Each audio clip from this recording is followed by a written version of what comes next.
My complex problem is AI taking jobs, entry-level jobs from recent college graduates that are just trying to join the workforce. So to get into the problem, um, the main worry is not just that AI is changing more advanced jobs, it's that it's doing a lot of the repeatable and entry-level tasks that people are starting their careers with. There's obviously a lot of potential economic impact this can have, raising unemployment and then reducing spending for people that are just joining the workforce and kind of ending up in a sunk cost of the college education that we were all told would be the safest way to secure a job, especially white collar jobs that are now potentially going to be taken over by artificial intelligence. So there's few people are going to be spending more money, fewer people are going to be paying taxes, and there's going to be a lot of social concerns because obviously when a lot of people don't have that stability, there are going to be social implications.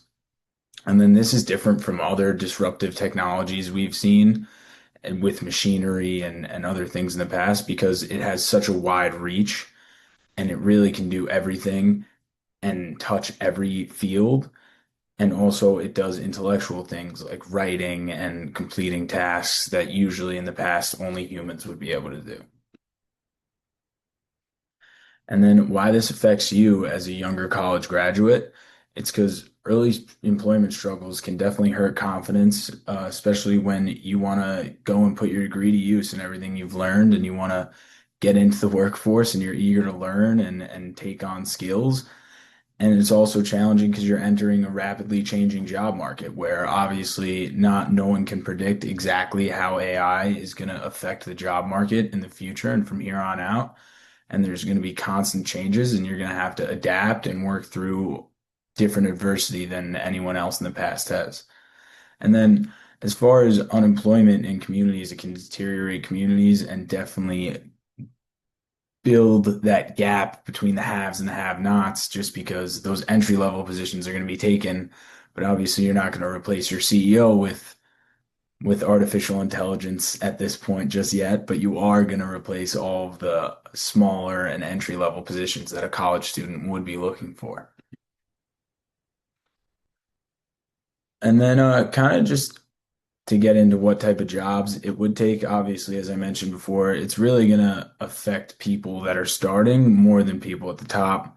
And then just to reiterate, unemployment does deteriorate communities and affect different communities in different ways, and it exacerbates inequality. And then there's also added pressure from student debt. This is, as you see on the graph on the right, rising student debt is already a problem. And you hear stories about people that are 60 years old and they still can't get out from under their student debt. And for government student loan programs, there is a lack of debt forgiveness. It's not something you can get away from. And it just adds another stressor, especially when you're trying to get a job and you're trying to get things done and kind of get your career started, it adds another piece that can really stress you out and kind of put some pressure on you in a job market where a lot of these entry level jobs might be going away. And then it kind of makes you feel like everything that was promised and told to you since you were younger, that go to college, you'll get a job and you'll have that security. It kind of is not there, and it kind of makes college a sunk cost for some people, especially if you studied a field that is easily automated. And then to get into that, what jobs are most at risk? It's really anything that's highly repeatable and doesn't involve constant human contact. So anything like content writers, analysts, customer service representatives, and truck drivers are all things that will probably be automated first, and those jobs are going to go away. I got this from an article I found that just kind of laid out the jobs that are at risk and which ones are kind of more secure. So you really can't rely on having a degree anymore. It's you need to have skills that go beyond AI, and it really can't be a position that's highly repeatable and can be automated.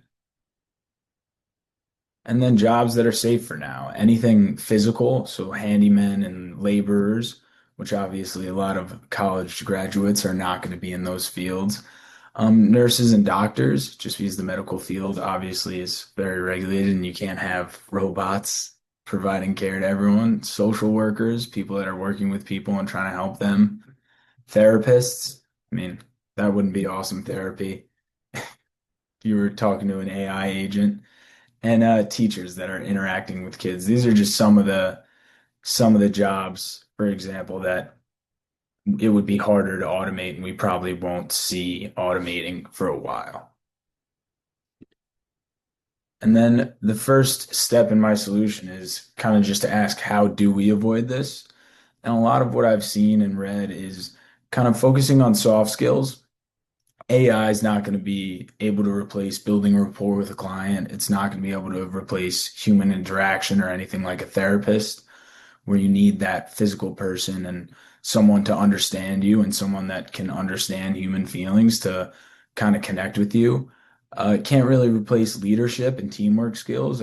You can't rely on an AI agent to motivate the other people in the office and kind of set benchmarks and goals and have a vision for a company. So leadership skills and soft skills, just communication, working with other people, teamwork, and trying to get those more complex problems done that aren't as repeatable, and kind of setting what the goal of your business is are going to be big things that we now have to focus on, since a lot of the more menial tasks are going to start to get automated. Yeah, and then the biggest part of my solution is upskilling, and that just means learning new skills so you could stay useful in a changing job market. It's important just because the future is unpredictable and no one really knows where everything is going at this point. So you need to be able to adapt, and you need to be able to build those new skills, even if you studied writing like many of us in this class are. You need to be able to build on other skills and kind of become multifaceted and work on those soft skills and learn new things and be ready to adapt and be open to learning throughout your entire career. It's not going to be like you get good at one thing, you learn one thing in college, you learn one thing going in the job market, and then it's rinse and repeat, and that's what you're going to be doing for the rest of your career.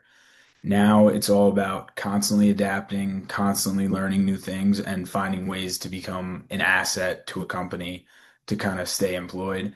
And to kind of avoid the mass unemployment, we need to find ways to build on skills and stay useful to companies throughout our careers as a whole to avoid mass job loss.